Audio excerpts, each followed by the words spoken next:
Hi. Hi. Hi guys, welcome back to my channel. Ako nga pala si Mamamir. Para sa mga hindi pa nakakilala sa akin, meron akong quick tutorial sa inyo. Ngayong araw, tuturuan ko kayo kung paano magbukas ng doorknob na nakalock. Bukas na. Hindi guys, joke lang. Papakita ko sa inyo kung paano mag-unlock ng doorknob na hindi nyo na ma-unlock.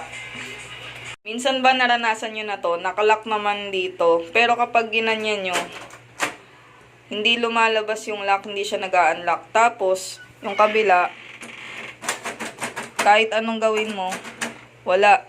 Nakalock siya. Kasi ang nangyayari, ganito, naikot ninyo, tapos na-lock. So, hindi siya bumabalik kahit anong mangyari. Ganito lang yan guys. Ikot nyo to, tapos press.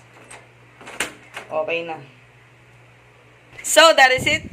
Thank you so much for watching. Sana nakatulong ako sa inyo. Again, ako nga pala si Mamamir.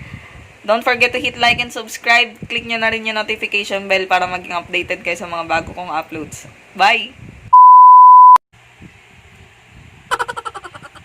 Hi!